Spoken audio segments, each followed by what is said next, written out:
আল্লাহ রাব্বুল আলামিন ইরশাদ করেন, ওয়াত্তাকু ফিতনাতান লা তুসিবান্নাল্লাযীনা যালামু মিনকুম খাসসা ওয়া'লামু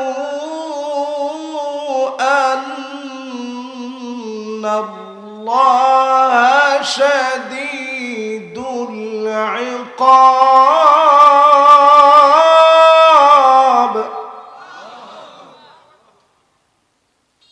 আল্লাহ পাক জানায়া দিলেন, ওয়াত্তাকু ফিতনাতান লা তুসিবান্নাল্লাযীনা যালামু মিনকুম খাসসা।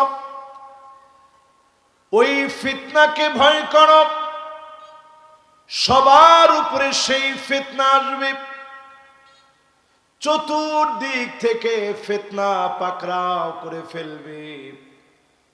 ওয়া'লামু, আর তোমরা জেনে রাখো, আন্নাল্লাহা শাদীদুল ইকাব।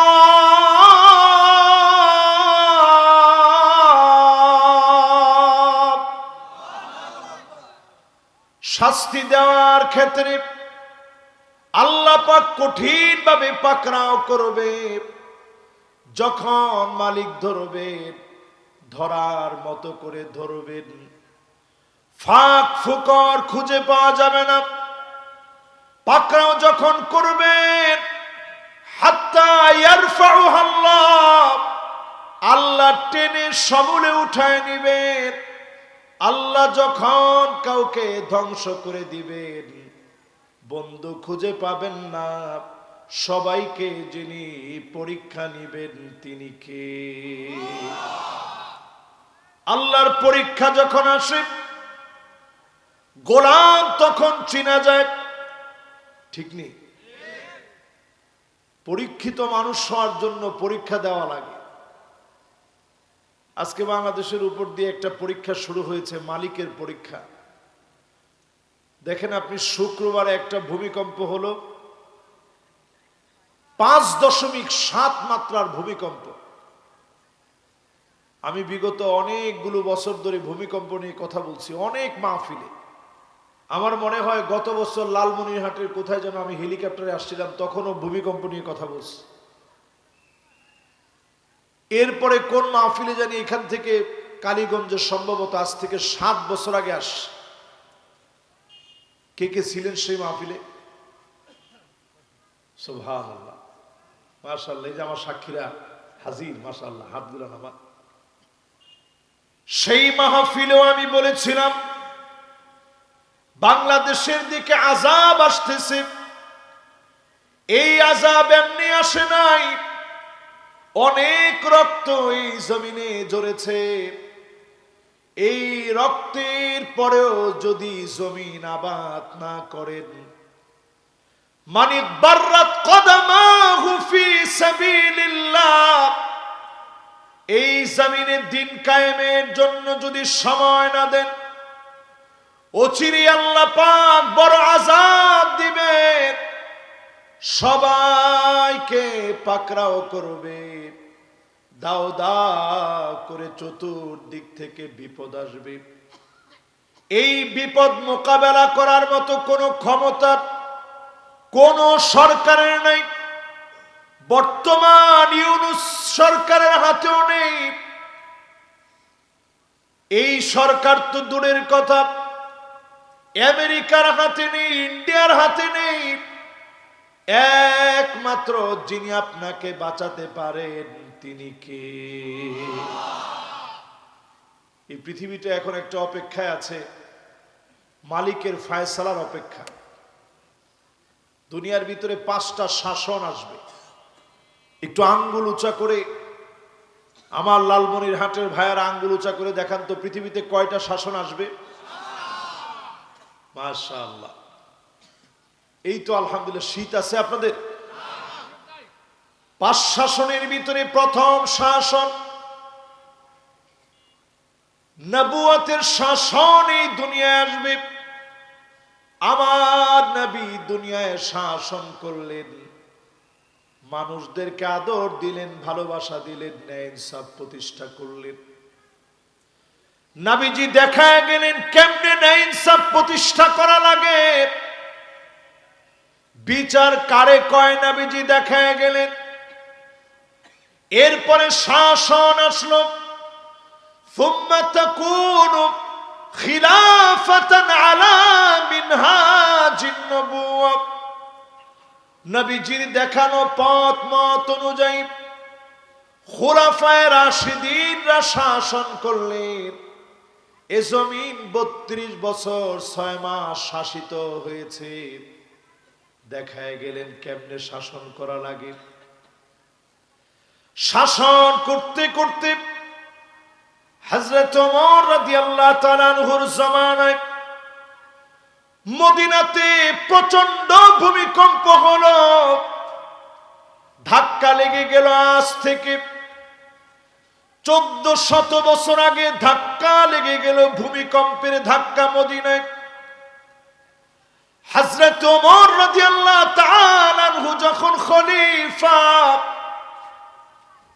প্রচন্ড বেগে যখন ভূমিকম্প হলো, ওই ভূমিকম্পের সময়ে হযরত ওমর সমস্ত লোকদের সামনে আসলেন। এসে তিনি সবার সামনে একটা খুতবা দিলেন। দাঁড়িয়ে তিনি বললেন, ইয়া আইয়ুহান নাস মা হাযাল্লাযী আহদাসতুম।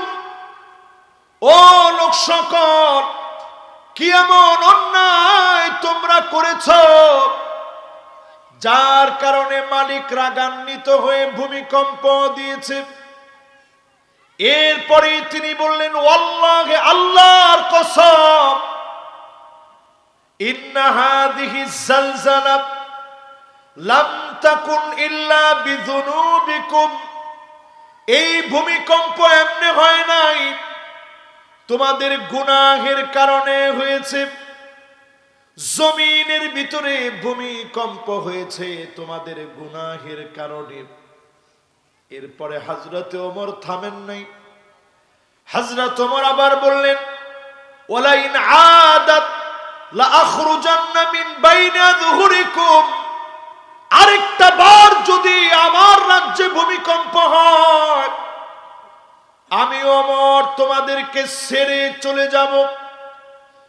গুনাহের সঙ্গে আমি হব না।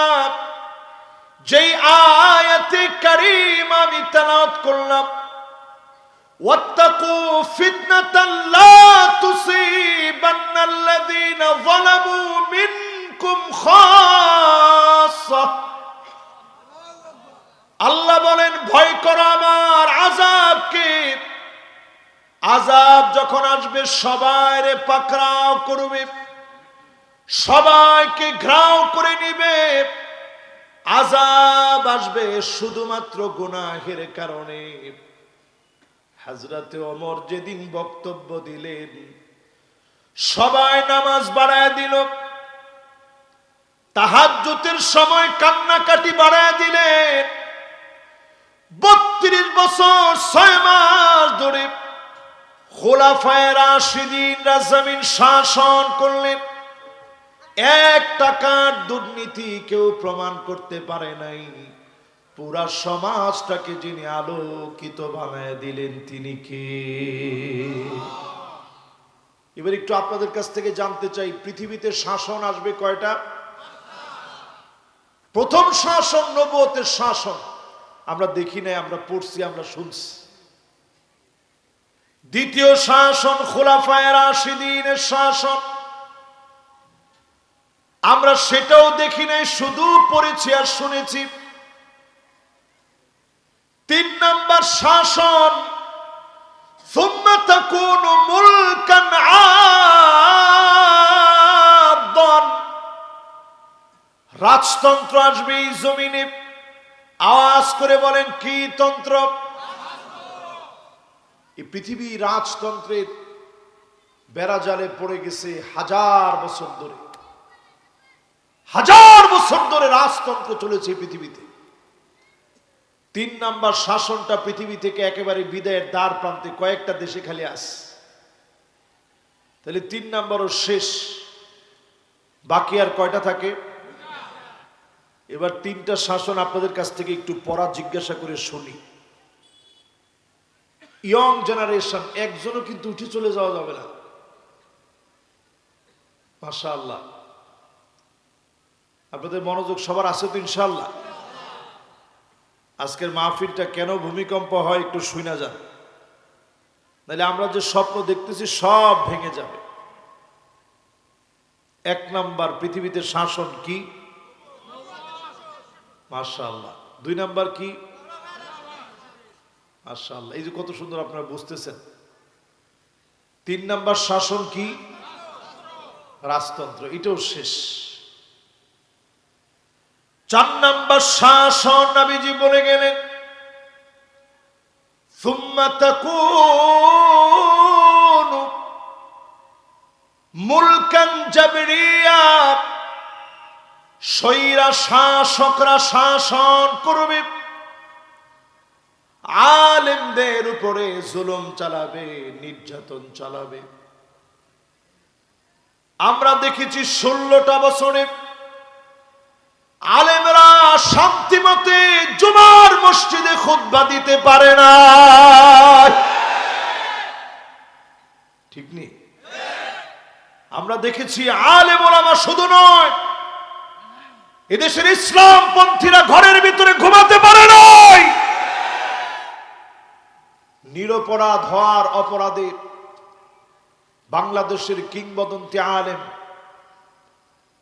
যার কোনো তুলনা হয় না বললে চলে, যিনি এই অঙ্গনটাকে সাজায় আমাদেরকে উপহার দিয়েছেন, 13টা বছর তিনি জেলখানায় ছিলেন, প্রিয় রাহবার, প্রিয় আল্লামা দেলওয়ার হোসেন সাইদি রহমতুল্লাহ আলাইহি।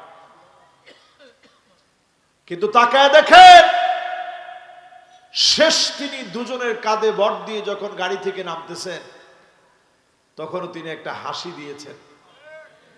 তিনি হাসিটা দিয়ে বোঝায় দিয়েছেন, জালেমরা জুলুম করতে পারে, মাজলুমের হাসি তারা কেড়ে নিতে পারে না। এবং তিনি বোঝায় দিয়েছেন, এই হাসির অন্তরালে রয়েছে মুসলমানদের ঈমানি বিজয়ের উদ্দীপ্ত এক হাসি, যে হাসি প্রমাণ করে দিয়েছে অচিরেই জালেমের মসনদ ভেঙে চুরমার হয়ে যাবে। জোরে করে আল্লাহু আকবার। নবীজি শব্দ চয়ন করে বললেন, হাত্তা ইয়ারফাউহাল্লাহ, আল্লাহ জালেমদেরকে টেনে উঠায় নিবে।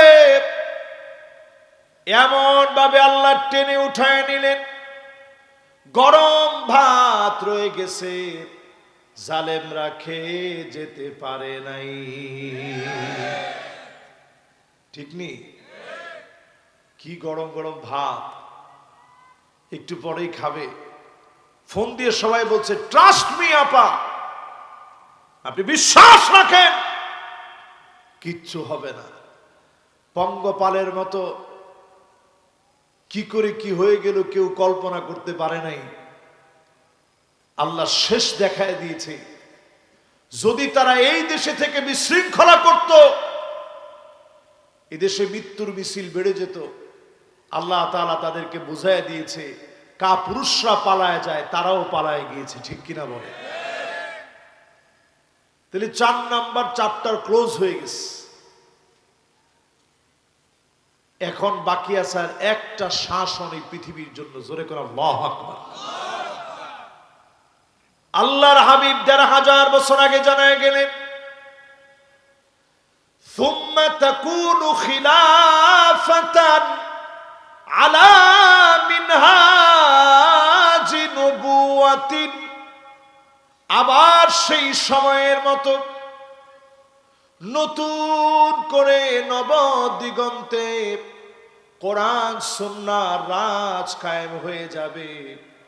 জমিনটাকে কোরআন দিয়ে যিনি সাজায় দিবেন তিনি কে?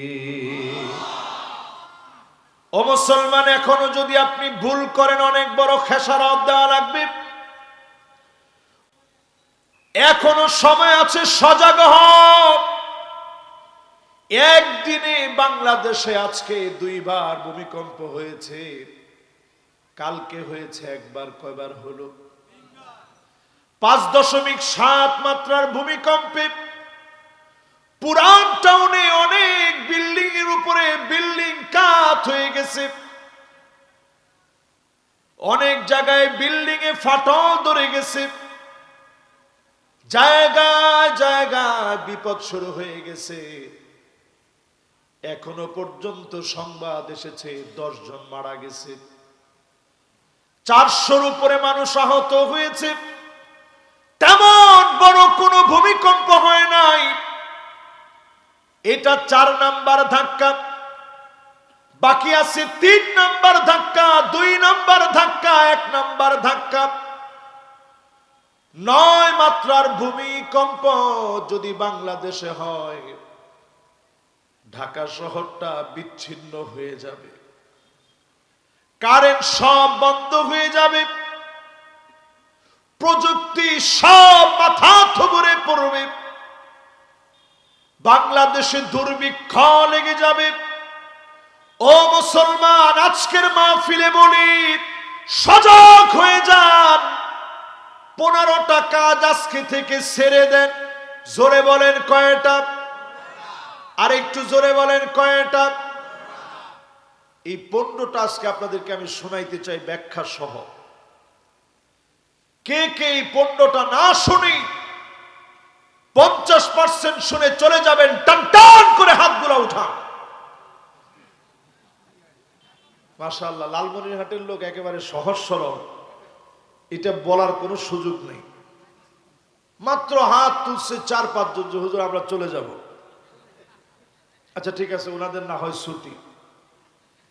60-70 এমনকি 80% শুনে কারা কারা যাবেন হাত উঠায় দেখা। এরকম মাশাআল্লাহ, আমার এক ভাই কষ্টে থাকার পরও মাহফিলে আসছে, উনি না বুঝেই হাত তুলছে এবং আল্লাহু আকবার বলছে। এবার আপনারা বলেন, আপনারা কি না শুনেই চলে যাবেন? তাহলে আপনারা শুনবেন কত পারছেন? এবার মনটা নরম করে দিয়ে শোনেন। আগামী পৃথিবীতে বড় ধরনের চ্যালেঞ্জ আমাদের জন্য আসতেছে। 1 নাম্বার আযাব আসবে কেন? ইদা তুখিদাল ফাইয়ুদ ওয়ালা, রাষ্ট্রীয় সম্পদ হাত বদল হবে।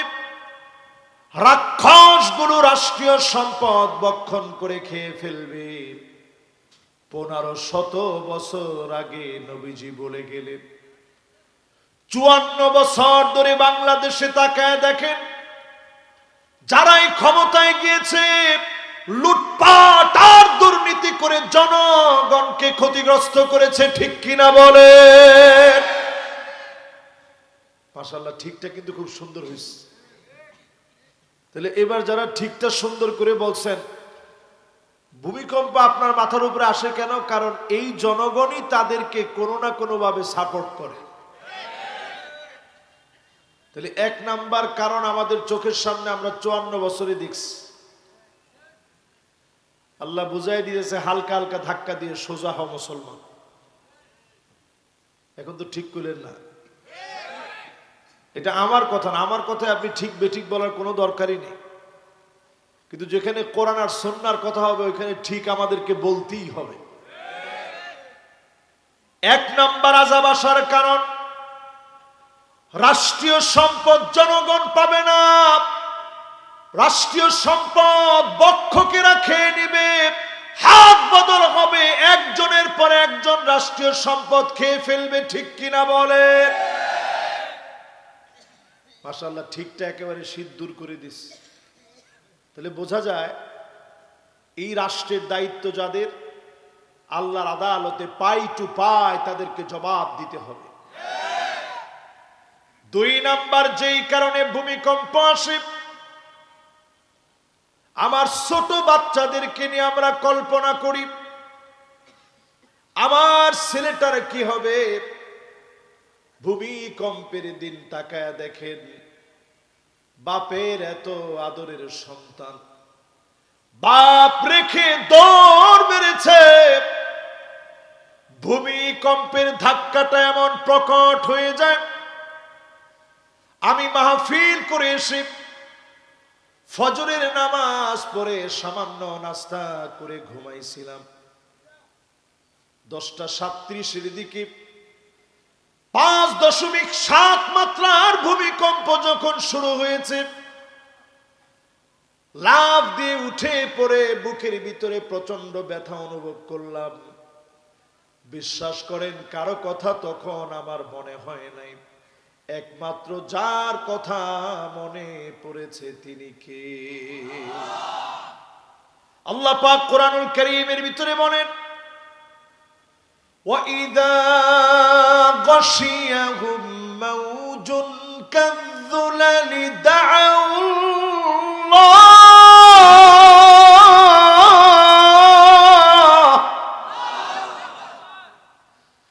বিপদে পড়লে আর কারো কথা মনে হয় না, সংকটে পড়ে গেলে আর কারো কথা মনে হয় না। জলে অথবা স্থলে, পানিতে অথবা জমিনের ভিতরে যেথায় বিপদে পড়ে যাবেন, যার কথা বারবার মনে পড়ে যাবে তিনি কে? প্রিয় ভাইরা, আজকে হয়তো আপনাদের কাছে এই মাহফিল করতে আর নাও তো আসতে পারতাম। জুমাবারে যে একটা প্রলয়ঙ্কারী ভূমিকম্প ঢাকা শহরকে ধাক্কা মেরেছে, এটা একটা সফট রিমাইন্ডিং আল্লাহর পক্ষ থেকে, একটা অ্যালার্মিং আল্লাহর পক্ষ থেকে, জেগে যাও। আজকের পৃথিবীতে 2 কোটি মুসলমান আজকের রাত্রেও মার খাচ্ছে। আপনি গুগলে সার্চ করে দেখেন, 20 কোটি মুসলমানের মাথার উপরে ছাদ নাই। আমার ফিলিস্তিন কাঁদতেছে, আমার সুদান কাঁদতেছে, সোমালিয়া কাঁদতেছে, ইয়ামান কাঁদতেছে, তুর্কিস্তান কাঁদতেছে, তুর্কমেনিস্তান, কিরগিজস্তান, উজবেকিস্তান, ভূখণ্ডে ভূখণ্ডে মুসলমানরা কাঁদতেছে। কাশ্মীরে মুসলমান কান্দে, ভারতে মুসলমান কান্দে, জায়গায় জায়গায় মুসলমানদের উপরে হামলা চলতেছে, ঠিক কিনা বলেন? এখন আপনি ঘুমায় আছেন, ভূমিকম্প আসবে না কি আসবে বলেন? আমার তো মনে হয় এই ভূমিকম্প থামবে না। এখনো যদি আপনি শুধরে না যান, এই ভূমিকম্প থামবে না। এই ভূমিকম্প প্রলয়ঙ্কারী হবে এই দেশের জন্য। কারণ এই দেশটারে খাসভাবে, বিশেষভাবে যিনি মহব্বত করেন তিনি কে? এত মহব্বত করার পরেও 54 বছর কোনো পরিবর্তন আমরা আনি নাই। একটা সুযোগ আল্লাহ দিয়েছে, তারপরেও পরিবর্তনের পক্ষে যদি আপনি না থাকেন, আল্লাহর কসম এই দেশের উপরে আযাব গজব একটার পর একটা আসবে, ঠিক কিনা? 2 নাম্বার বিষয় আমরা হাদিস থেকে পেয়ে যাই, ওয়াল আমানাতু মাগনামাত। আমানতদারিতা থাকবে না, রাস্তার নামে টেন্ডার হবে, চাঁদাবাজ গুন্ডাদের পকেটে চলে যাবে, জনতা ভালো একটা রাস্তা পায় না। কি মনে হয়, মিলে মিলে না মিলে না? এমনি না মিললে সাথে সাথে দাঁড়ায় যাবেন, হুজুর এই জায়গা মিলে নাই। মিলে মিলে। আমি বেশি ব্যাখ্যায় আজকে যাব না, যেহেতু 15টা বিষয় আমার সামনে আছে। সময় বলতে গেলে আমার কাছে 11টা বেজে গেছে। ওয়াজকে আর শুনবেন না, শেষ। 2 জন কই যান? বাজান বল, বিসমিল্লাহ। যে আগে বসবে ওর নামে দোয়া করবো, দেখি। মাশাআল্লাহ, দেখেন মাদ্রাসার তালিবুল ইলম ঠিকই বসে গেছে। ওই 2 জনের নামে দোয়া করতেছি, দেখি কে আগে বসে। ওরা চেহারা এমন ভাবে ঢাইকা রাখছে, এই এলাকার কিনা চিনার কোনো সুযোগই নেই। মাশাআল্লাহ। এই দেখছেন, এটা হচ্ছে বন্ধুর জ্বালা। আমি একটু পরে বন্ধু কি কি কাজে লাগতেছে ওটা নিয়ে আমি আলোচনায় আসতেছি। 2 নাম্বার, প্রিয় ভাইরা আমার, ওয়াল আমানাতু মাগনামাত। আমানতের খেয়ানত হবে সব দিকে। আমানতের খেয়ানত পাইকারি দরে চলতেছে, ঠিক নেই? পাইকারি দরে এখন আমানতের খেয়ানত চলতেছে। 3 নম্বরে প্রিয় ভাইরা আমার, ওয়াযাকাতু মাগরামা। থাক থাক, ওনারা মাদ্রাসার ছাত্র, মাদ্রাসায় চলে যেতে হবে, যেহেতু রাত অনেক হয়ে গেছে। তো ইনশাআল্লাহ অসুবিধা নেই, বাকি আপনারা আছেন তো ইনশাআল্লাহ। তবে ওনারা এই মাহফিলের একটা ফুটন্ত গোলাপ ছিল, ওনারা থাকলে আমরা বরকত বলে মনে করি। মাশাআল্লাহ, আল্লাহ তাআলা আরো কিছু লোকদেরকে মাহফিলে কবুল করুক, পড়ে না আমিন। এবার আমরা মনোযোগী হই, ঠিক আছে না ইনশাআল্লাহ? লিল্লাহে তাকবীর, লিল্লাহে তাকবীর, মাশাআল্লাহ। এবার আমরা মনোযোগ নিয়ে 3 নাম্বারটা শুনি। 3 নম্বরে নবীজি বলেন, যাকাতু মাগরামা। এই দুনিয়ায় ভূমিকম্প কেন আসে? যাকাত ভিত্তিক সমাজ কায়েম না করার কারণে, যাকাত না দেওয়ার কারণে জমিনে ভূমিকম্প আসে। এখন তাকায় দেখেন, যাকাত দেওয়ার মতো লোক বাংলাদেশে কম না বেশি? আছে? নাই? কোন আছে? না, যাকাত দেয়। কেমনে দেয় জানেন? ওনার যাকাত আসছে 2 কোটি টাকা, উনি 10 লক্ষ টাকা খরচ করে একটা ট্রাক বোঝাই করে শাড়ি কিনে, এরপরে তিনি মাইকে ঘোষণা দিয়েছে, সম্মানিত এলাকাবাসী, আগামীকাল অমুক দানবীর যাকাত দিবে, সকাল 10টার সময় ওনার বাড়ির গেইটে যাকাত দেওয়া হবে। আপনারা দলে দলে যোগদান করে গরিবের অধিকার আপনারা অর্জন করবেন, দানবীরের জন্য আপনারা দোয়া করবেন। পরের দিন দেখা যায় এত পরিমাণ লোকজন হাজির হয়েছে, পদপৃষ্ঠ হয়ে মানুষ মারা গেছে যাকাত আনতে গিয়ে। ঠিক তো ডান দিকের লোকেরা কয়, বাম দিকের লোকেরা কি কয়? বাংলাদেশ অর্থনৈতিকভাবে স্বাবলম্বী হতে তেমন কিছু লাগে না, শুধুমাত্র যথার্থ যাকাত পদ্ধতির মধ্য দিয়ে অর্থনীতি কায়েম করলে বাংলাদেশ থেকে অবশ্যই যারা দরিদ্র আছে দারিদ্রতা দূরীভূত হয়ে যাবে, ঠিক কিনা বলে? তাহলে দারিদ্র মুক্ত দেশ গড়ার লক্ষ্যে এই দেশের ভিতরে যাকাত ভিত্তিক সমাজ ব্যবস্থা কায়েম করতে হবে। আমি কোন দলের পক্ষ হয়ে এখানে বসিনি। হ্যাঁ, এটা সত্য না? এই যে আমি হাদিসের কথাগুলো বলতেছি, এটা যদি বিএনপির সাথে মিলে আমরা সেলিউট জানাই বিএনপিকে। এই কথাগুলো যদি আওয়ামী লীগের সাথে মিলে আমরা আওয়ামী লীগকে সেলিউট জানাইতাম, কিন্তু আমরা পারতেছি না। আমরা 16 বছর দেখছি, মিলে নেই। আমরা যদি এই আলামতগুলো পেয়ে যাই, বাংলাদেশ জামাত ইসলাম যদি আলেম ওলামাদেরকে নিয়ে এই বিষয়গুলোয় মনোযোগী হয়, আমরা সেলিউট জানাইতেই হবে, ঠিক কিনা বলে? সব যখন আমরা বললাম তখন আমরা ঠিকঠাক বললাম, কিন্তু কাজের ক্ষেত্রে যদি না হয় আসমানি আযাব আমাদের উপরে আসবে, ঠিক কিনা কর? এই যে আমি কথাগুলো বলতেছি, আপনাদের কাছে কি মনে হচ্ছে এগুলো আমার কথা? 1500 বছর আগে রাসূল বলে গেছে। আমার তো মনে হয় তাকাইলে পুরাপুরি নবীজি আমাদেরকে দেখে দেখে দেখে দেখে দেখে দেখে বলছে, ঠিক নেই? এই সমাজের ভিতরে যাকাত কায়েম হয় নাই, থোক বরাদ্দ দেওয়া হয় যাকাতের নামে। কি বরাদ্দ? থোক থোক বরাদ্দ। আপনাদের লালমনিরহাটের ভাষায় এটাকে কি বলে?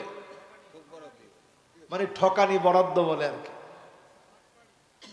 এই জন্য যাকাত যারা দিবে না, ইয়াউমা ইউহমা আলাইহা ফি নারি জাহান্নাম,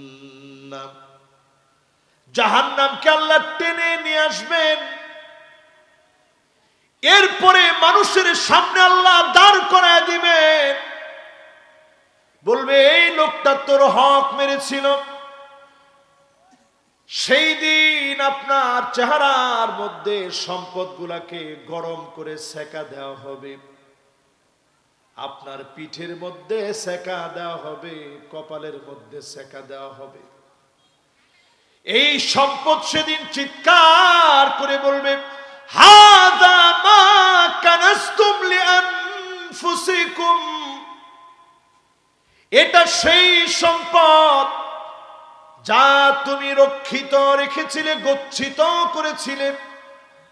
আজকে যদি এই সম্পদ যথার্থভাবে সম্পদের যাকাত দেন, যাকাত ভিত্তিক সমাজ যদি বিনির্মাণ করেন, সমাজ থেকে ভূমিকম্প যিনি উঠায় নেবেন তিনি কে?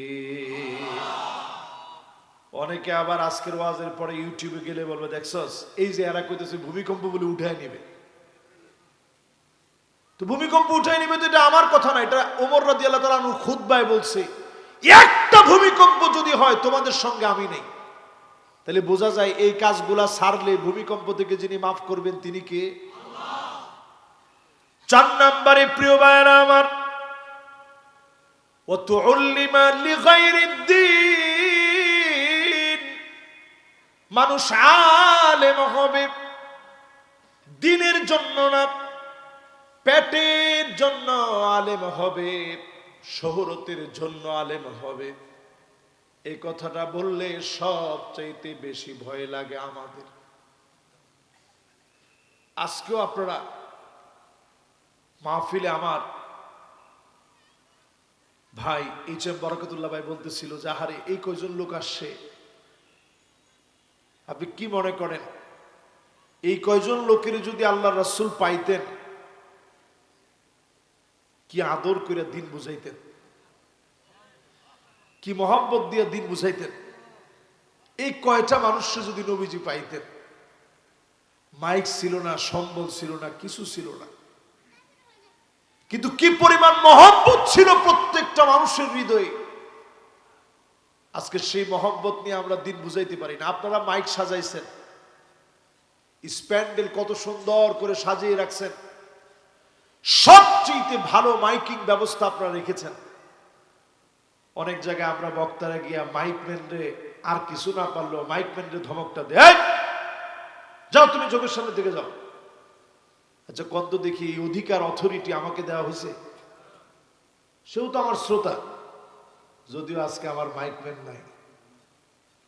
ও মাইকম্যান ঘুমাইতেছে নিশ্চিন্তে যে এই হুজুর অন্তত আমাদেরকে কিছু বলবে না।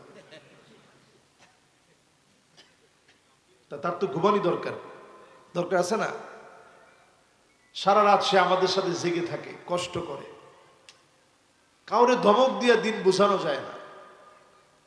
যেহেতু এই পয়েন্টটা 4 নাম্বার, এই দুনিয়ায় কিয়ামত আসার কারণ, ভূমিকম্প হওয়ার কারণ আলেমরা দায়ী। ওই আলেম যারা নিজেদেরকে আলেম বানায়, শুধুমাত্র খতিব বলবে, স্লোগান দিবে, আপনারে বড় বক্তা বলবে, এজন্য আপনি আলেম হয়েছেন। আল্লাহ বহু আলেমকে, ওই যে টিকটকার আলেম কোনজনে কইছে, মাশাআল্লাহ, উনি কোনো অন্যায় করে নাই, কোনো অন্যায় এই ভাইটা করে নাই। আলেমরা টিকটকার। আপনি চিন্তা করতে পারেন, এই চেয়ারের ভিতরে বসছেন প্রিয় আল্লামা, আর এই চেয়ারের ভিতরে এখন লাফ দিয়ে ঠ্যাং উঠাই দিয়ে কয় আজকে খেলা দেখা মোরা। তুই কি সাপের খেলা নিয়ে আসছিস এখানে? আজকে আমরা কই গেছি কর? এই ওয়াজ মাহফিলের ভিতরে সার নির্যাস বের করে মানুষ নিয়ে যাবে এরকম ওয়াজই হয় না। যে 2টা কথা আজকে হুজুরের ওয়াজ থেকে শিখে আসছি। যাওয়ার সময় মানুষ কয় কিরে কি ওয়াজ শুনলি? কয় শুনছি। কয় কেমন? আর বাপরে বাপ, ফাটাফাটি। ওয়াজ তো ফাটাফাটির জন্য না, ওয়াজে আপনি আসছেন শিখার জন্য। এখানে একটা নতুন জিনিস শিখতে পারলে খায়রুন লাকা মিন্নান তুসাল্লিয়া আলফু রাকাআহ, 1000 রাকাতের চাইতে বেশি সওয়াব হবে। জোরে করে আল্লাহু আকবার। আমরা এমনি ওয়াজের আয়োজন করিনি, বিশ্বাস করেন, আমরা এমনি ওয়াজ করতেও বসিনি। আমি ছাত্র জীবনে শতবার স্বপ্ন দেখছি যে আমি মানুষের সামনে ওয়াজ করতেছি। এরকম অনেক রাত্রে হয়েছে যখন আমি স্বপ্ন দেখছি আমি আমার বিল্ডিং এর ছাদে চলে গেছি, 6 তলা বিল্ডিং। ছাদে চলে গিয়া তারাগুলা দেখছি আর চাঁদের দিকেও তাকাইছি। সেই সময় চাঁদের দিকে তাকায় বলছি যে আল্লাহ, তারা তো অনেকগুলো আছে, তুমি তো ইচ্ছে করলে আল্লাহ এই জগতের একটা চাঁদ আল্লাহ আমারে বানায় দিতে পারো। পরে বইলেই তৎক্ষণাৎ আবার বলছে যে আল্লাহ, চাঁদ বানায় দিতে বললাম একটু বেশি হয়ে যায় কিনা, আল্লাহ তুমি তো ইচ্ছে করলে একটা তারা আমারে বানায় দিতে পারো। এটা বইলা নাইমা আসতাম। বলার উদ্দেশ্য হচ্ছে এই, যারা আলেম হবেন ইখলাসের সাথে আলেম হবে। বহু আলেমকে আল্লাহ সেদিন মাথা নিচের দিকে দিয়ে দিবে, পাগুলা উপরের দিকে দিয়ে দিবে। বিচার সেদিন শুরু হয়ে যাবে। আল্লাহ বলবে, আলেম রে, দুনিয়ার জীবনে সব সম্মান তুই পেয়ে ফেলেছিস। মানুষ তোরে আলেম বলেছে, মুফাসসিরে কোরআন বলেছে, সম্মান সব তুই পেয়েছিস, আমার কাছে আর কিছুই বাকি নাই। এজন্য যারা আলেম হয়, আলিমুন মুস্তামিলুন ইলমাহু, আলেম আপনার ইলম কাজে লাগান।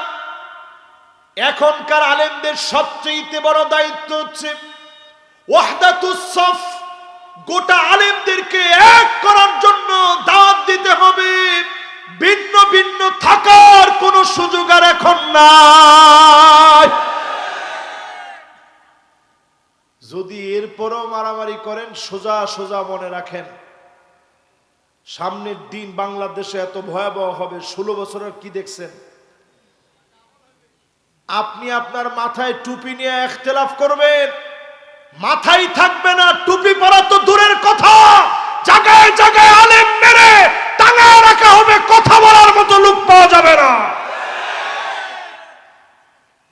এজন্য একটু হিসাব করেন, কয় নম্বরে আছি আমরা? সবাই বলেন কয় নাম্বার? 4 নম্বরের পরে প্রিয় ভাইরা আমার 5 নম্বরে ওয়া আতাআর রাজুলু ইমরাতাহু,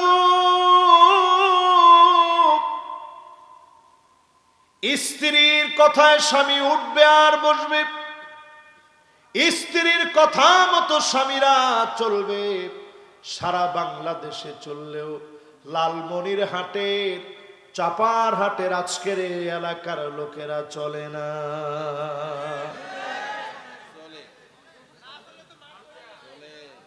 না না না, কি মনে হয় পিছন থেকে একজন 10 বার কইছে চলে হুজুর।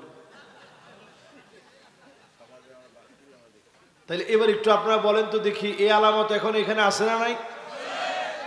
30 বছর আপনি একটু পিছনে যান, আপনার বাপের চোখের দিকে তাকায় আপনার মা তেমন কথাই বলতে পারে না, মাথা নিচের দিকে দিয়ে কথা বলতো। ঠিক তো কিছু জোয়ানরা ঠিক এটা করবেন, মুরব্বীরা ঠিক নেই। তাহলে একটু মিলায় দেখেন। এবার যুবকরা তোমরা একটু সবাই মিলে একসাথে ঠিকঠাক কো, আসলে কি ঠিক? স্ত্রী যদি কয় বল, ঠিক আছে। হ্যাঁ, স্ত্রীর কথা শুনবেন না তা আমি কিন্তু বলতেছি না। মা বোনদের জন্য এখানে স্প্যান্ডেল আছে না? আহারে, মা বোনরা মনে মনে নিয়ত করবে যে হুজুরের ওয়াজই আর শুনবো না। আচ্ছা, এখন আপনারা বলেন তো দেখি, এটা রাসূল হাদিসের মধ্যে বলছে, মা বোনদের কাছ থেকে পরামর্শ নিবেন, পরামর্শ গ্রহণ করবেন, কোনো অসুবিধা নাই। কিন্তু বেঠিক কোনো কিছু বললে, রাতের বেলায় যদি আপনার স্ত্রী বলে যে বল এখন দিন, আপনি বলবেন হ্যাঁ তুমি কইছো এই জন্য দিন।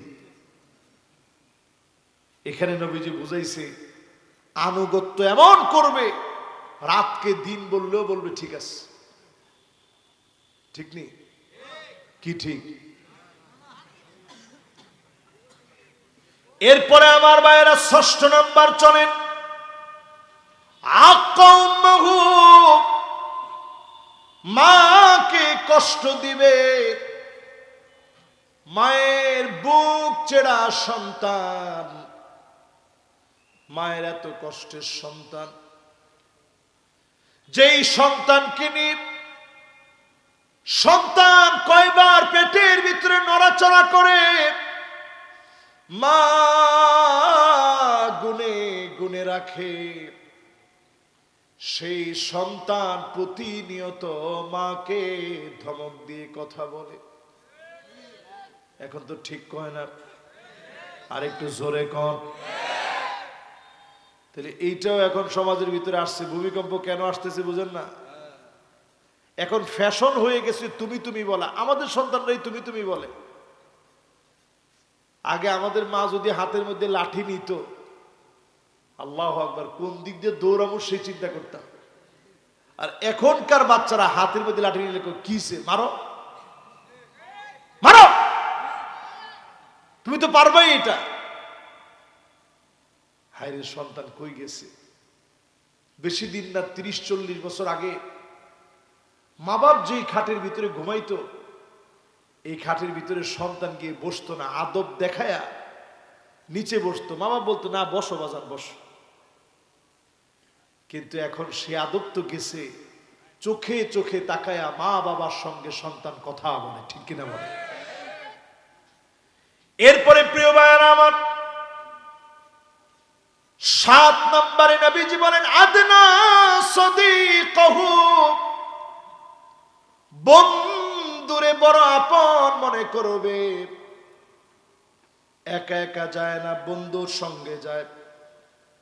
রাত 2-2:30টার সময় পিছন দিক থেকে দরজা আটকায় দিয়ে একসঙ্গে বন্ধুর সঙ্গে বসে ফ্রি ফায়ার আর পাবজি খেলে যুবকেরা, ঠিক কিনা কয়? এখন যুবকরা আমার উপরে বেজার হইছে। বেজার হওয়া বাজার, তাও এই কথা আমার বলতেই হবে। দেখেন যুবকরা যখন উঠবে তখন একসাথে 2-3 জন একত্রে উঠবে, যখন দেখবেন বসবে তখন একত্রে 2-3 জন বসবে। তার মানে হচ্ছে আমরা সব এক। যুবকেরা এখন এক হওয়া ছাড়া চলে না। কিশোর গ্যাং ছড়ায় যাচ্ছে রন্ধ্রে রন্ধ্রে। দিনের বেলায় টই টই করে ঘুরে, রাত্রে বেলায় ডাকাতি ডাকাতি আর ছিনতাই পর্যন্ত তারা করে, ঠিক কিনা কয়? বাপকে মাকে সেই সম্মান এখন আর খুঁজে না। আমাদের সময় আমরা যখন ঘর থেকে বের হইতাম, আমার আব্বা একজন বড় আলেম, আমার আম্মা আমার হাত ধরে বলতেন বাজান এমন কিছু কইরো না, মানুষ বলবে হুজুরে তো চিনি, হুজুর বড় আলেম। ছেলেটা হুজুরের মতো হয় নাই, হইছে তার মায়ের মতো। আমি মা অনেক কষ্ট করে তুমি করে বড় বানাইস, মায়ের এরকম গালি মাংসে দেয়, এরকম কাজ তুমি করো না। ও যুবকেরা, তোমাদের হাতে ধরে বলি মায়ের সম্মান করো। এমন কিছু তুমি করো না তোমার মা অপমান বোধ করে, বাপ অপমান বোধ করে। তুমি এমন ভাবে মা আর বাবার সন্তান, মা বাপ তোমারে বড় কষ্ট করে লালন পালন করেছে।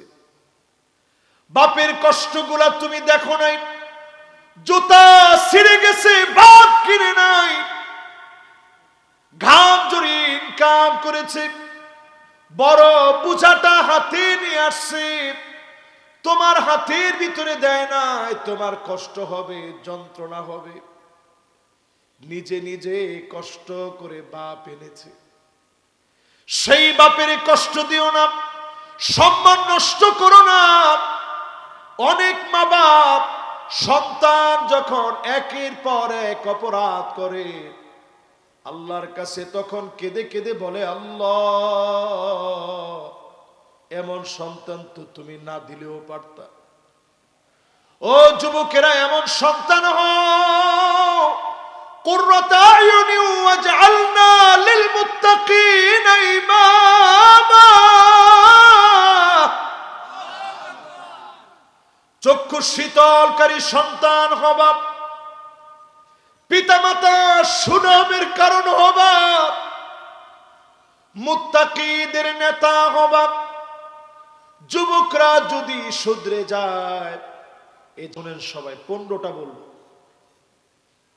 8 নম্বরে প্রিয় ভাইরা আমার, আকসাবাহু, বাপরে বড় পর বানায় ফেলবে। বাপ ডাক দিলে সন্তান আসে না, বাপের একটুখানি আদর সন্তান সহ্য করতে পারে না। বাপ কাছে গেলেই বলে তুমি কি বুঝবা, ঠিক নেই? আরে দূর, তুমি কি বুঝো? তোমার যুগে এগুলো ছিল।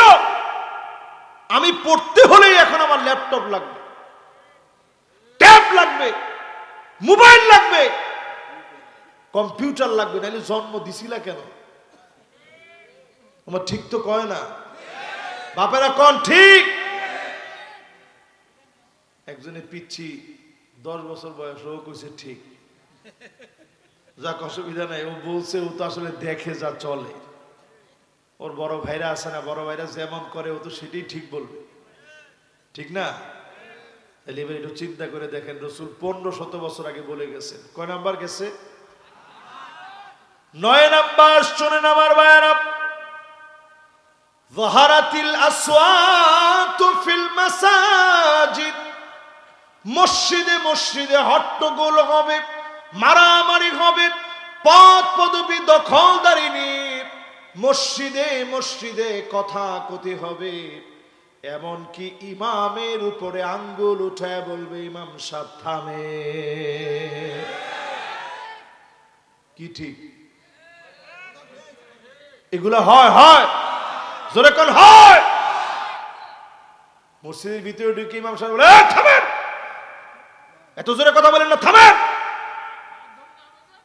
হাত ধরে নামায় দিই ইমাম সাহেব রে, তখন আপনার হাতটা কই থাকে?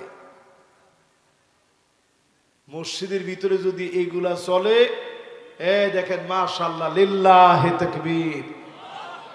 দেখেন আমরা প্রধান অতিথি আসলে খালি স্লোগান দিই, প্রধান বক্তা আসলে স্লোগান দিই। এই যে মাহফিলের প্রধান মেহমান তারা, এই যে ইয়ং জেনারেশন, এত কিছু বলার পরেও তারা মাহফিলে চলে আসছে, লিল্লাহি তাকবীর, মাশাআল্লাহ। এদের বয়স খুব বেশি না, ধরেন 12 বছর 15 বছর। দেখেন একসাথে তারা চলে। এবার খাইছে করে ওয়াজ কি এদের পক্ষে না বিপক্ষে? আরে জোরে কোন পক্ষে, জোরে কোন। ওদের বিপক্ষে কোনো ওয়াজ নেই। ওরা আগামী দিনের সবচেয়ে কাঙ্ক্ষিত মেহমান আমাদের। ওরা ঠিক তো বাংলাদেশ ঠিক, জোরে কোন আল্লাহু আকবার। ওরা কি স্লোগান দিছে? উই ওয়ান্ট জাস্টিস, আমরা জাস্টিস চাই।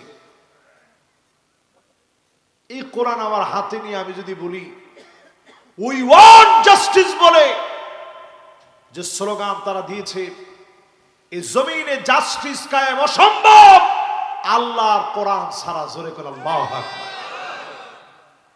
এই জন্য আমরা যদি জাস্টিস কায়েম করতে চাই, স্বপ্নের একটা সংস্কারমূলক বাংলাদেশ গড়তে চাই, তাহলে আল্লাহর কোরআনের দিকে আমাদের আসতেই হবে, ঠিক কিনা? তাহলে বলতেছিলাম কয় নাম্বার? জোরে কয় নাম্বার?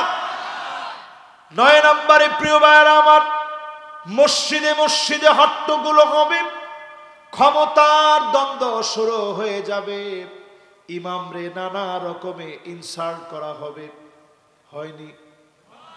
কিছু কিছু মুরব্বী আছে, ইমাম সাহেব গিয়া বলে, এই ইমাম সাহেব বয়স কত? না না, আপনাদের এলাকায় এগুলো নাই তো? আছে? হ্যাঁ, এত সুন্দর মাহফিল এলাকায় হচ্ছে, এরকম আছে? ইমাম সাহেব গিয়া বলে, ইমাম সাহেব আপনার বয়স কত? কয় আলহামদুলিল্লাহ আমার তো 30 চলতেছে। কেন, আপনার কোনো সমস্যা আছে নাকি? কয় না আলহামদুলিল্লাহ আমার বয়স তো 65, কিন্তু রুকু সিজদা সব আপনার আগে আগে দিতে পারে, খালি দেই না, খালি নামাজটা হবে না। আচ্ছা ইমাম সাহেব আপনি করেন কি? নামাজের ভিতরে এত দেরি হয়, মানুষের কি কোনো কাম নাই? এই যে ইমাম সাহেবরে আপনি বুদ্ধিটা দিছেন সুকৌশলে, নবীজি বলেন তোর চেহারাটা গাধার মতো হয়ে যেত, আমার একসাল্লাদি আইয়ারফা রাসাহু ক্বাবলা ইমাম, ইমামের আগে যে বেয়াদব মাথা উঠাবে তার চেহারা গাধার মতো হয়ে যেত। শুধু হয় নাই, নবীর উম্মত দেখে, জোরে করে আল্লাহু আকবার। মাপদারি করেন না এই জায়গায় এসে, লুঙ্গি কিনছেন, সামর্থ্য থাকলে 3টা কিনবেন, নিজের জন্য একটা, ইমাম সাহেবের জন্য একটা, মুয়াজ্জিন সাহেবের জন্য একটা। এই সমাজের ভিতরে ইমাম মুয়াজ্জিনদের দাম দিতে শিখেন, এই সমাজ কোরআনের সমাজ হবে, ঠিক কিনা করে? গেছে 9 নাম্বার। এরপরে কয় নাম্বার? 10 নম্বরে প্রিয় ভাইরা আমার, সাদুল কবিলা ফাসিকুহুম, এলাকায় এলাকায় দেখবেন সাদুল কবিলাতা ফাসিকুহুম, এলাকায় এলাকায় তাকায় দেখবেন ফাসিকরা নেতা হয়ে যাবে, ফাসিকদের নেতাগিরি চলবে, ঠিক কিনা বলেন? মাশাআল্লাহ, এটা মনে একটু বেশি কমন পড়ছে, এজন্য আওয়াজটা খুব জোরে হয়েছে। তাহলে নেতা কারে মানবেন? নেতা ওই লোকরে মানবেন যেই লোক নিজে কোরআন পড়ে, কোরআন মানে, কোরআন বুঝে, কোরআনের রাজ কায়েমের স্বপ্ন দেখে। আমি আরেকটু বুঝাই, এরপরে আবার আপনাদেরকে পরিষ্কার বুঝাচ্ছি। কয় নম্বরে জানে আছেন? 11 নাম্বারটাও শুনে ফেলেন। নবী আলাইহিস সালাম বলেন, ওয়াসাদাল কওমা আরযালুহুম, বড় বড় নেতা যারা হবে, বড় বড় দুশ্চরিত্র লম্পট হবে। ঠিক তো কয় না? কথাটা কি আমার নি? এরপরে যদি আপনার মনের ভিতরে খারাপ লাগে যে কি হুজুরের ওয়াজটা শুরুটা করলো কি, এটা আমি শুরু করি না। ভূমিকম্প কেন আসে এটা আজকে বোঝানোর দায়িত্ব। ভূমিকম্প এই জন্য আসে, দুশ্চরিত্র লম্পটের পিছনে আপনি স্লোগান দিলে এই জমিনে ভূমিকম্প আসবে, ঠিক কিনা বলে? লম্পটের পিছনে স্লোগান দিন না। তাহলে স্লোগান দিবেন কার পিছনে? একটু হিসাব করেন। ওই লোকের পিছনে স্লোগান দিবেন যেই লোকের মানুষ গোপনে গোপনে ভালোবাসে। সামনাসামনি তো সবাই কয় নেতা তোমার ভয় নাই, হ্যাঁ বেড়া, এই তো মাশাআল্লাহ একজন কিন্তু মিলে গেছে। এটা কত রকম স্লোগান, বিভিন্ন এলাকায় পাম্পিংটা বিভিন্ন রকম হয়। এক জায়গায় কয় আমরা আছি লাখো ভাই, পরের দিন দেখা যায় নমিনেশন নাই। ও কথা কয় না, আহারে কি আফসোস, ইয়া লাইতানা মা হাদিহিল ইন্তিখাব। আহারে কি রকম হইল, এত কিছু করলাম, নমিনেশনটা আমার নাই। পরের দিন পিছনের কর্মীও নাই, সবাই স্লোগান দেয় নেতা তোর দরকার নাই, তোর সাথে আর আমি নাই। এই হালত এখন চলতেছে, ঠিক নি? ঠিক নি? রানিং রানিং রানিং, একবারে রানিং। এটি যেগুলা বলছি সব রানিং চলতেছে। সব কি আল্লাহ এমনি আযাব দেয় না তো? রানিং হইতে হইতে হইতে হইতে যখন দৌড়াইতে থাকে তখন আল্লাহ আযাব দেয়। আযাব এমনি আল্লাহ দেয় না। একদিনে 2 বার কেন ভূমিকম্প হয়? এমনি হয় না। আমরা ফাসিকের পিছনে স্লোগান দিই, ঠিক কিনা করে? কয় নাম্বারটা বলছি? 10-11 বলে ফেলছি। এবার 12টা শুনেন, আরো ভালো লাগবে। 12 নম্বরে নবীজি বলেন উকরিমার রাজুল মাখাফাতা শাররিহি, এমন সময় আসবে মানুষ সম্মান করবে শুধুমাত্র অস্ত্রের কারণে, গুন্ডামির কারণে। নিজের সম্মান বাঁচানোর জন্য বদমাইশরেও মানুষ সম্মান করবে। আরে কথা কয় না, মিলে মিলে কত কত নাম্বার? আহারে আমাদের দেশে এমনও নেতা আছে, নেতা ডান দিক দিয়ে হাইটা গেলে কর্মী বাম দিক দিয়ে যায় আর কয় আল্লাহ আজকে বাঁচাই দিও, 50টা টাকা মসজিদে দিল। এরকম নেতা ছিল না বাংলাদেশে? একটু ভালো হন, নেতার মতো নেতা হন। ভালো নেতা কেমনে চিনবেন? ভালো নেতা চিনার 5টা কোয়ালিটি আছে। আমরা কয় নাম্বারে আছি? খেয়াল আছে তো? এই 12 নাম্বার থেকে 5টা কোয়ালিটি শুনেন ভালো নেতা। ভালো নেতা যদি এই নেতাদের ভিতরে যদি এই কোয়ালিটি না দেখেন, ওই নেতারে মানার কোনো দরকার নেই। 5 কোয়ালিটির প্রথম কোয়ালিটি হুব্বুন নাস। যেই নেতা মানুষের ভালোবাসা পাবে, জনগণ যাকে গোপনে গোপনে ভালোবাসবে, দোয়া করবে, নেতার জন্য জীবন দেওয়ার জন্য প্রস্তুত হয়ে যাবে, এমন নেতা নিঃসন্দেহে ভালো নেতা। আরে 298 বছরের মধ্যে একজন নারী নেত্রীর এই পর্যন্ত ফাঁসির রায় কার্যকরী হয় নাই প্রধানমন্ত্রীর খাতা থেকে। আমাদের দেশে একজনের রায় কার্যকর হয়েছে, একটা লোক জীবন দেওয়ার জন্য আসেনি। আরে কথা কয় না ঠিক? তাহলে হ্যাঁ হ্যাঁ,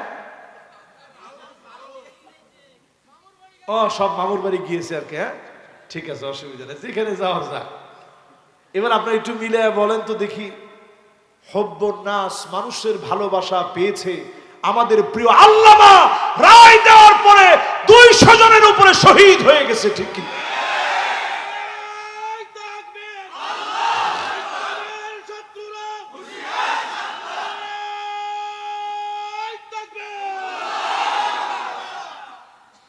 দুই নাম্বার যে আলামত দেখে নেতা নির্বাচন করতে হয়, এগুলো আমার কথা একটাও না, আমি আমার কোনো ভুংবাং কথা এখানে বলি নেই বসার পর থেকে।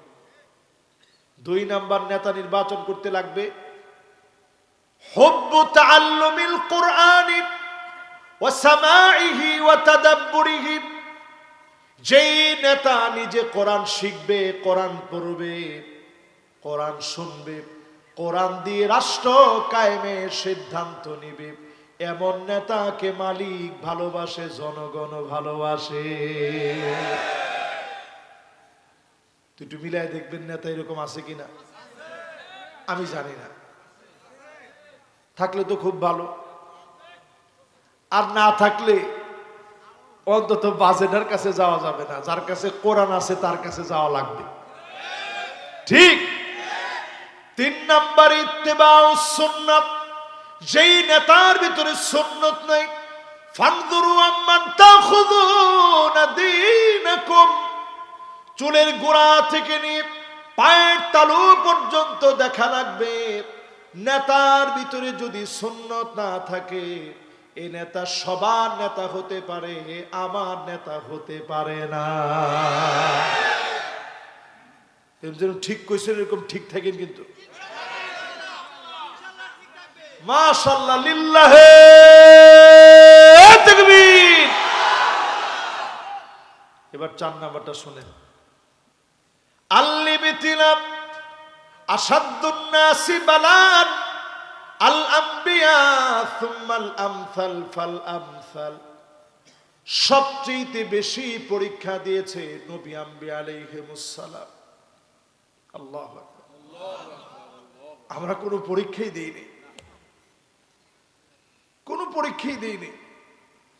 আজকেও পেটটা ভরে খেয়ে এখানে বসছি ওয়াজ করার জন্য। আর আমার রসুল ফজরের নামাজের পরে কত কাজ করে আসতেন, প্রাণের স্ত্রীদেরকে বলতেন একটু খাবার থাকলে দিও তো। সকালবেলায় আমরা যেমন একটু মুড়ি খাই, খাই না? নবী আয়েশা বলতেন কিছু একটু দিও। প্রায় সময় স্ত্রীরা বলতেন নবী ঘরের ভিতরে কোনো খাবার নাই। নবীজি বলতেন যাও, কোনো আফসোস নাই, আজকেও রোজা রেখে ফেললাম, এক ঢোক পানি সাহারিতে খেতে পারে নাই, সামান্য কোনো খাবার নবীজি সাহারিতে খায় নাই, একটা খেজুর নবীজি পায় নাই। তারপরেও প্যারা হাবিব আমার রোজা রেখে ফেলতেন, সবর করতেন। এই সবরের কারণে আজকের পর্যন্ত দিন যিনি পৌঁছায় দিয়েছেন তিনি কে? পরীক্ষা আসবে, পরীক্ষা দিয়ে নেতা চেনা যায়। বাংলাদেশে আমরা দেখেছি আমাদের প্রিয় আল্লামাকে অনেকে পরামর্শ দিয়েছিল যে হুজুর আপনি দেশের বাইরে চলে যান। প্রিয় আল্লামা বলছে না, আমি আমার দেশে থাকতে চাই, আমি তো চুরি ডাকাতি করি না, মানুষকে আমি দিনের কথা শুনিয়েছি, ঠিক কিনা কর? এই জাতির নেতা যারা ছিল একজনও দেশ ছেড়ে পালায় যায় নাই। পরীক্ষা আসছে, ওনারা জেলখানায় গেছেন, ফাঁসির মঞ্চে হাসতে হাসতে গেছেন, কালেমার বিজয়ের স্বপ্ন দেখে ফাঁসির মঞ্চে গেছে, একজনও বাতিলের কাছে মাথা নত করে নেই। আর দেখেন তারা কিন্তু একজন আগে স্লোগান দেন, আমরা পালাবো না, এই কথা বলে নাই, কিন্তু একটা লোকও পালায় নাই। কিন্তু যারা পালাবো না বলে স্লোগান দিয়েছে, একটা লোকের চিহ্ন এখন বাংলাদেশে নাই। এই নেতা আর কি। এই জন্য নেতা চিনবেন পরীক্ষার মধ্য দিয়ে। যারা উত্তীর্ণ হবে তারা আপনার নেতা হবে। পরীক্ষা দেখলে যারা পলায় যাবে তারা সব হতে পারে, পরীক্ষিত মুমিনদের নেতা তারা হতে পারে না। কথা কি একটু বেশি কঠিন হয়ে গেল নাকি? 5 নম্বরে আপনি নেতা চিনবেন কেমনে? আইওয়াফিকুহুম বিআমালিন সালিহিন ক্বাবলা মাউতিহি। আমার নেতা তারা হবে ইন্তেকালের আগে হাসি মুখে যারা হাসতে হাসতে আমল করতে করতে চলে যাবে, যাদের চেহারার ভিতরে হাসি ফুটে থাকবে, যারা আমল করতে করতে মারা যাবে, দিন প্রচারের কাজে বের হয়ে শহীদ হবে, শাহাদাতের নিয়ত যাদের হৃদয়ে থাকবে, বিছানায় শুয়েও যদি মারা যায়, বাল্লাগাহুল্লাহু মানাজিলাশ শুহাদা ওয়া ইন মাতা আলা ফিরাশিহি, বিছানায় শুয়েও যদি মারা যায়, তাদেরকে যিনি শহীদি মওত দিয়ে দিবেন তিনি কে? এজন্য সবাই আজকে নিয়ত করবেন, আল্লাহ শহীদের মওত চাই। আরে কয় না, আমাদের যে টুডা ফাটা আমল, এই আমল দিয়ে আল্লাহর কাছে নাজাত কেমনে পাবো? কর অনেক কঠিন। আল্লাহর কাছে এই জন্য এই মাহফিল থেকে নিয়ত করবেন, আল্লাহ শাহাদাতের মওত চাই। খালিদ বিন ওয়ালিদ আমরা কে না চিনি? ইন্তেকালের দিন উনার শরীরের ভিতরে চিহ্নগুলা দেখতেছিল আর ছটফট ছটফট করতেছিল। স্ত্রীকে বলতেছিল, প্রাণের স্ত্রী, এতগুলো যুদ্ধে গেলাম, মুতার প্রান্তে 9টা তরবারি ভেঙে ফেললাম, কাফেরদেরকে মারতে মারতে কতবার আল্লাহর কাছে বলেছি, আল্লাহ তুমি শাহাদাতের মওত দিও। আমি কেন আজকে বিছানায় শুয়ে আছি, মৃত্যু যন্ত্রণায় ছটফট করতেছি। স্ত্রী বলতেছে, প্রাণের স্বামী, আপনার উপাধি হলো সাইফুল্লাহিল মাসলুল,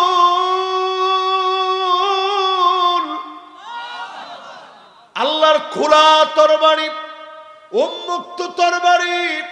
আল্লাহর উন্মুক্ত তরবারিকে জমিনের ভিতরে আল্লাহ বুলুণ্ঠিত হতে দেন নাই, অপদস্থ হতে দেন নাই। এই জন্য আল্লাহ পাক ময়দানে আপনারে শহীদ বানায় নাই, কিন্তু শাহাদাতের নিয়ত আপনার ছিল। বাল্লাগাহুল্লাহু মানাজিলাশ শুহাদা ওয়া ইন মাতা আলা ফিরাশিহি, বিছানায় শুয়েও যদি আপনি মারা যান, শাহাদাতের দরজা যিনি দান করে দিবেন তিনি কে? প্রিয় ভাইয়ের আমার, কয় নাম্বারে জেনেছিলাম? 12 বলতে গিয়ে পাঁচটা বিষয় বললাম, ঠিক না? এবার 13 নাম্বার শুনেন, শেষ দিকে চলে আসছি, আর 2টা বাকি। মাশাআল্লাহ, আপনারা যে মনোযোগ নিয়ে শুনতেছেন, এখনো লোক আসতেছে, তাড়াতাড়ি আসেন, দ্রুত একটা দৌড় দিয়ে আসেন। উনি এখন চিন্তা করছে, লা হাওলা ওয়ালা কুওয়াতা ইল্লা বিল্লাহ, কালকে আবার যেহেতু মাহফিল আছে, শেষ 2টা বলে আপনাদের ছুটি, আমারও ছুটি। মোনাজাত করবেন না চলে যাবেন? ও মোনাজাত লাগবে? ঠিক আছে, আচ্ছা ছোট্ট একটু মোনাজাত করে। এখনই ইখতিলাফ শুরু হয়ে গেছে 2 রকম, একজনে কিছু একটু ছোট্ট করে দিয়ে। আর আপনারা আধা ঘন্টা মোনাজাত করতাম? ঠিক আছে,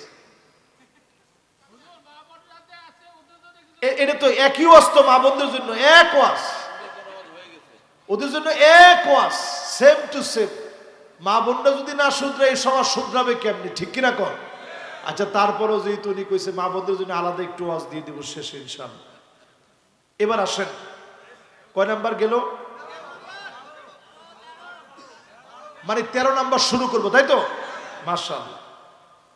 13 নাম্বারে প্রিয় ভাইরা আমার, জহারাতিল কায়নাত, এমন সময় আসবে, জহারাতিল কায়নাত ওয়াল মাআজিফ, নায়িকা গায়িকা বেড়ে যাবে, অশ্লীলতা বেড়ে যাবে, মানুষের দিকে তাকালে মানুষ মনে হবে না, মানুষের ভিতরে নির্লজ্জতা বেহায়াপনা বেড়ে যাবে, ঠিক কিনা বলে? ওই যে উনি কইছিল হুজুর মা বোনদের জন্য ওয়াজ, রসুলের ওয়াজের ভিতরে কোনোটা বাদ নাই তো, ঠিক নেই?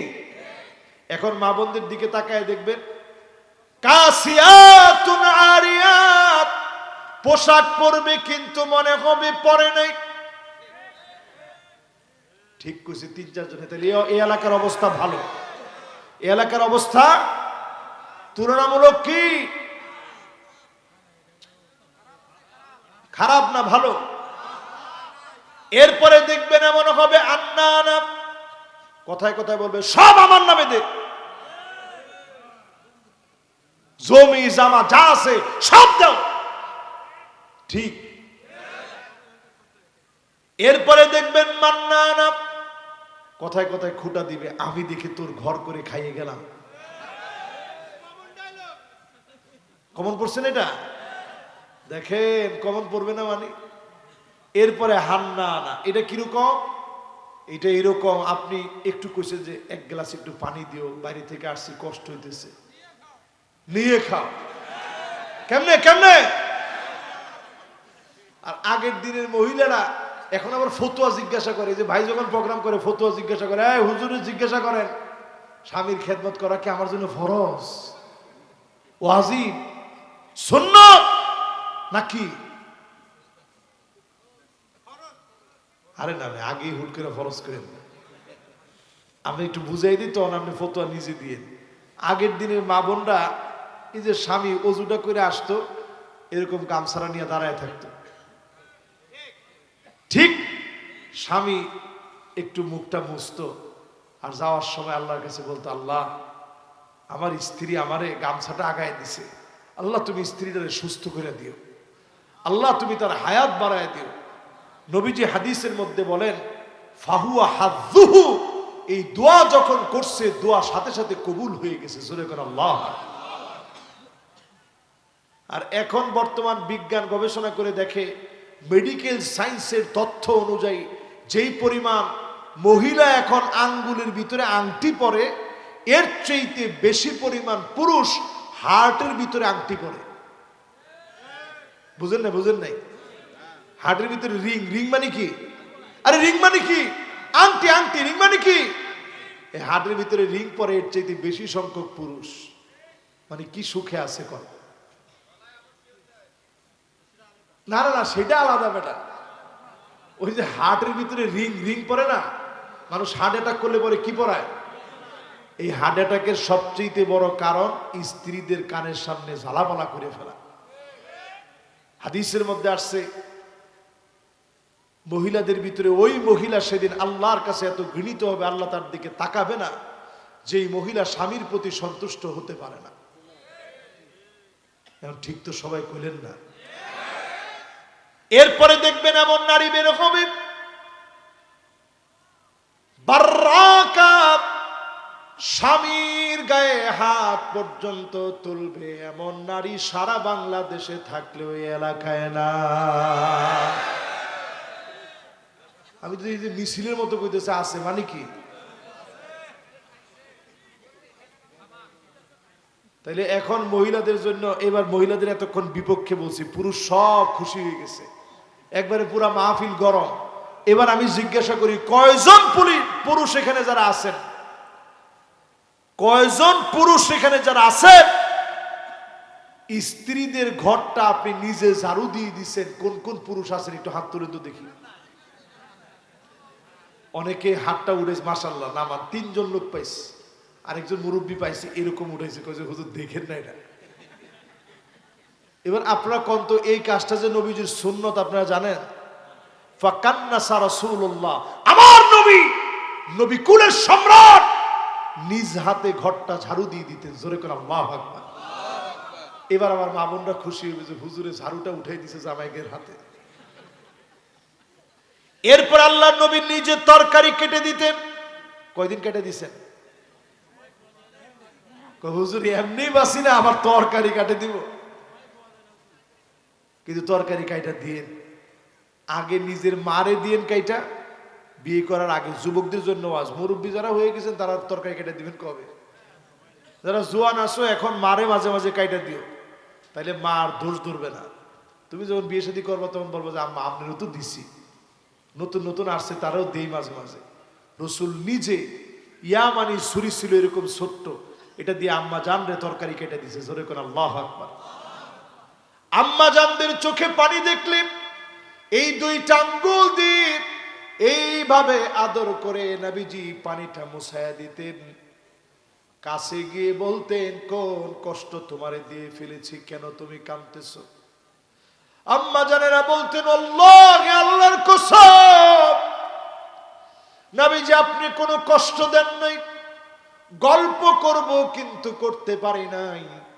আপনার সঙ্গে উট দিয়ে একসঙ্গে গেছি, আপনার উটটা আগে আগে চলে গেছে, আর আমার যে উট ছিল আদবা, এই উট পিছনে পড়ে গেছে, গল্প করতে পারি নাই। এই দুঃখে নবী কাঁদতেছি।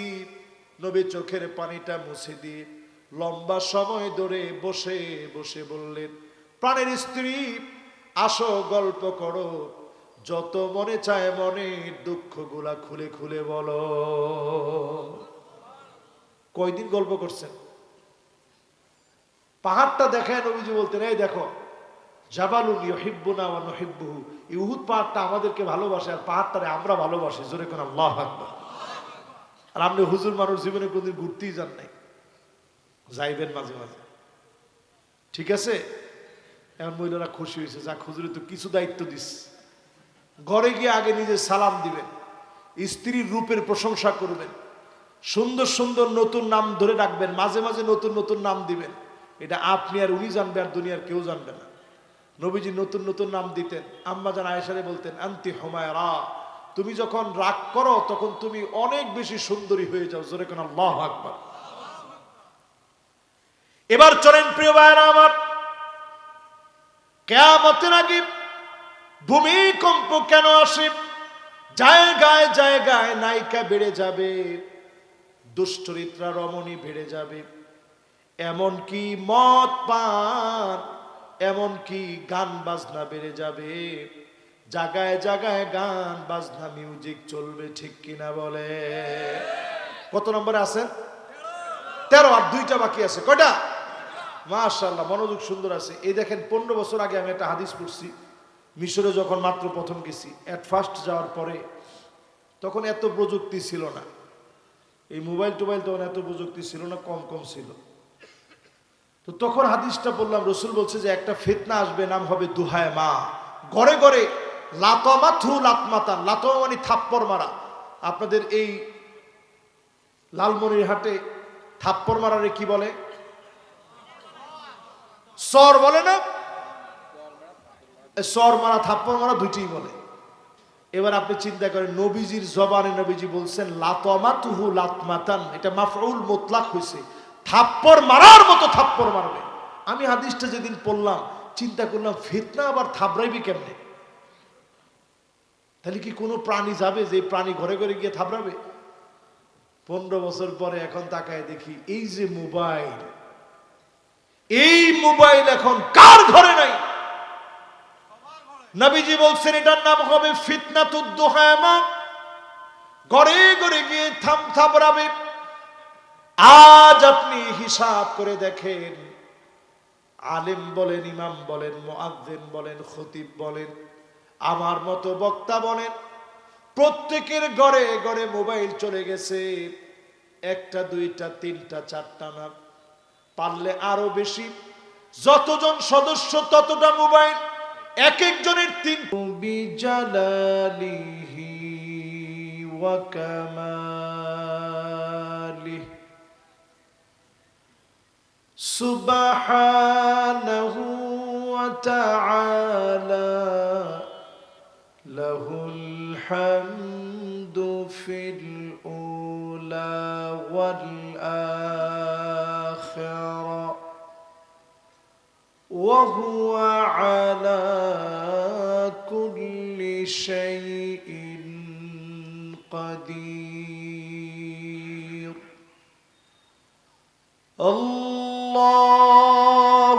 اللهم إنا نشهدك ونشهد ملائكتك وحملة عرشك وجميع خلقك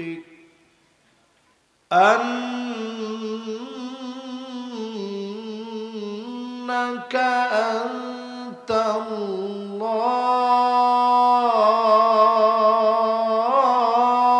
الله لا إله إلا أنت فهو الواحد الأحد الفرد الصمد الذي لم يلد ولم يولد ولم يكن له كفوا أحد ونشهد أن سيدنا وسندنا وحبيبنا محمد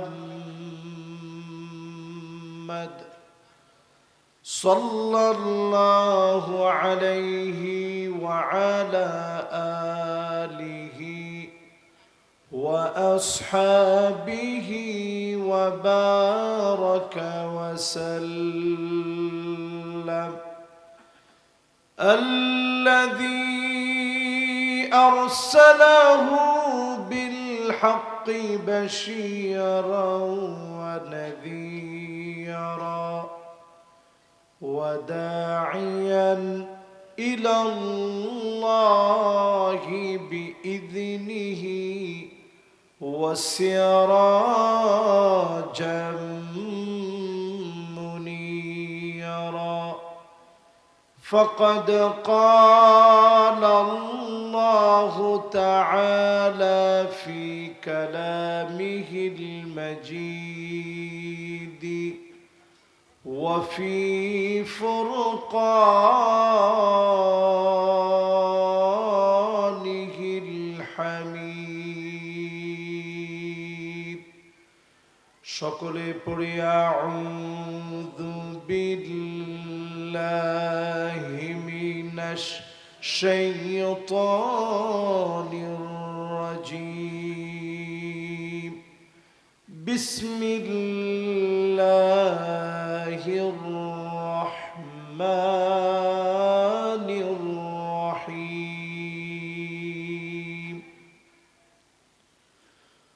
واتقوا فتنة لا تصيبن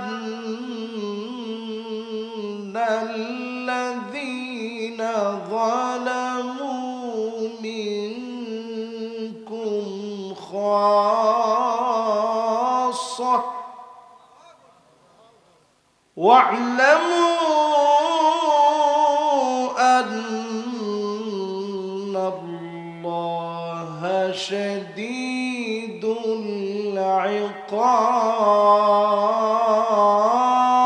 العقاب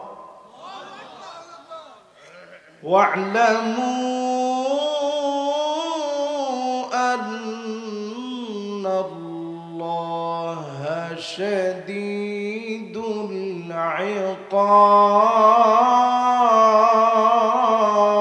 العقاب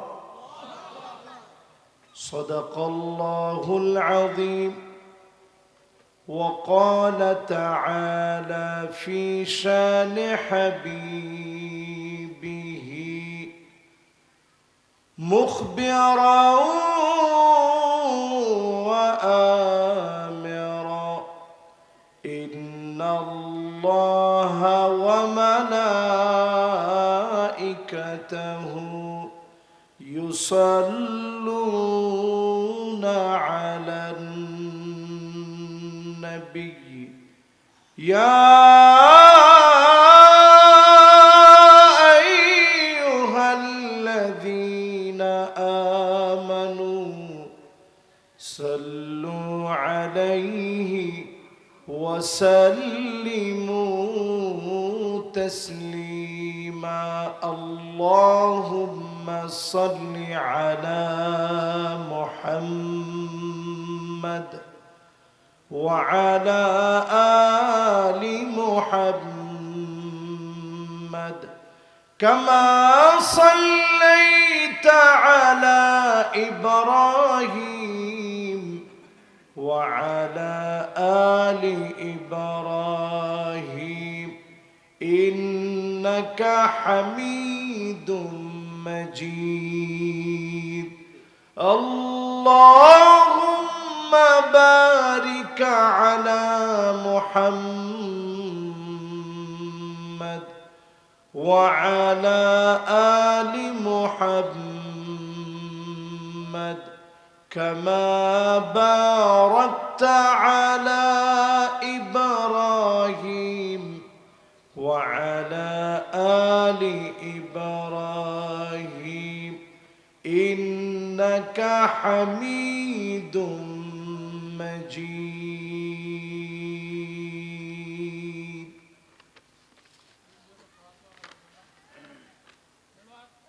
আজকের এই মাহফিল জনসাধারণের হেদায়েতের উদ্দেশ্যে লতাবর ইসলামী সমাজ কল্যাণ পরিষদের উদ্যোগে আয়োজিত দুদিনব্যাপী দ্বিতীয়তম ঐতিহাসিক তাফসীরুল কোরআন মাহফিল লতাবর বড় দিঘিপাড় সরকারি প্রাথমিক বিদ্যালয় মাঠ প্রাঙ্গণে মোবারক আজকের এই আয়োজনের সম্মানিত প্রধান অতিথি মুহতারামি ওয়া মুকাররমি বিশিষ্ট মিডিয়া ব্যক্তিত্ব আলেমে দ্বীন হযরতুল আল্লাহ মাওলানা এইচ.এম. বরকতুল্লাহ সাহেব হাফিজাহুল্লাহ ওয়া রাআহ ভাইয়ের জন্য আমরা দিল থেকে দোয়া করি আল্লাহ যেন ওনার অনেক খেদমত রয়েছে মিডিয়াতে যে প্রোগ্রামগুলো আপনারা দেখে থাকেন অনেক আলেম ওলামাদেরকে নিয়ে তিনি সুন্দর সুন্দর প্রোগ্রামগুলো করে থাকেন এই প্রোগ্রামগুলো আল্লাহ রাব্বুল আলামিন এই মহৎ কাজগুলোকে সুস্থতার সাথে দ্বীনের খেদমত আঞ্জাম দেওয়ার তৌফিক আল্লাহ তাআলা ভাইকে দান করেন পড়েন আমিন আজকের এই মাহফিলের সম্মানিত সভাপতি জনাব মোহাম্মদ আব্দুল লতিফ মাস্টার সাহেব সাবেক উপজেলা ভাইস চেয়ারম্যান কালীগঞ্জ লালমনিরহাট ওনার জন্য আমরা দোয়া করছি আল্লাহ যেন ওনাকে দ্বীনের জন্য কাবিলিয়তের সাথে কবুল আর মঞ্জুর করেন পড়েন আমিন উপবিষ্ট হয়েছেন হাজারাত উলামায়ে কেরাম ফুদালায়ে ইযাম তুলাবায়ে ইযাম সহ আমার সম্মানিত মুরব্বিয়ানে কেরাম তারুণ্যের উচ্ছ্বাস নবজাগরণের অগ্রদূত আমার প্রাণপ্রিয় তরুণরা পর্দার অন্ত আড়ালে শ্রবণরত হয়ে শুনছে আমার মা এবং বোনেরা সকলকে এক যুগে জ্ঞাপন করছি সর্বশ্রেষ্ঠ ইসলামের অভিবাদন উহাইয়িকুম বিতাহিয়্যাতিল ইসলাম আসসালামু আলাইকুম ওয়া রাহমাতুল্লাহি ওয়া বারাকাতুহু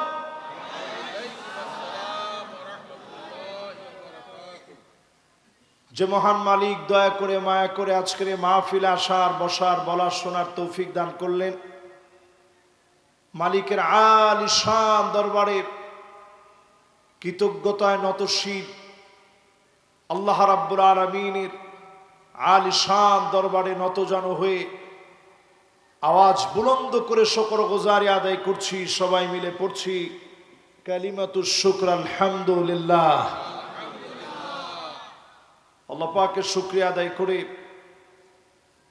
এ মাহফিল থেকে দরুদ এবং সালাম পেশ করছি সাইয়্যিদুল মুরসালিন, খাতামুন নবিয়্যিন, ইমামুল মুরসালিন ওয়ান নবিয়্যিন মুহাম্মদ ইবনে আব্দুল্লাহ ইবনে আব্দুল মুত্তালিব, হাশিম ইবনে মানাফ ইবনে কিলাব ইবনে মুররা, কাব ইবনে লুয়াই ইবনে ফিহর, মালিক ইবনে নদর ইবনে কেনানা, মুদরাকাত ইবনে ইলিয়াস ইবনে মাআদ ইবনে আদনান, মুহাম্মাদুর রাসূলুল্লাহ সাল্লাল্লাহু আলাইহি ওয়াসাল্লাম। সবাই পড়ছেন? না পড়লে আরেকটা বার আমরা পড়ি মুহাম্মাদুর রাসূলুল্লাহ সাল্লাল্লাহু আলাইহি ওয়াসাল্লাম। সবাই পড়ছেন? যেরকম শীত আমার কাছে মনে হয়েছিল এতটা শীত নাই, নাতিশীতোষ্ণ সুন্দর একটা পরিবেশে আল্লাহ তাআলা আমাদেরকে সুযোগ করে দিলেন। আমরা কালামে হাকিমের সূরা আনফালের 25 নং আয়াতে কারিমা আমরা তেলাওয়াত করেছি। সূরা আনফাল, বলেন সূরার নাম কি? এই সূরা আনফালের 25 নং আয়াতে কারিমা থেকে আপনাদেরকে নিয়ে কথা বলবো ইনশাআল্লাহ। আল্লাহ রাব্বুল আলামিন ইরশাদ করেন, ওয়াত্তাকু ফিতনাতান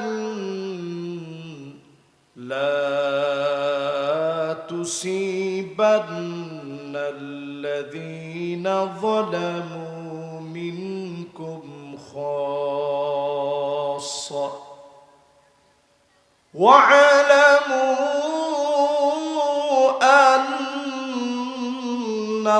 আন্নাল্লাহা শাদীদুল ইকাব।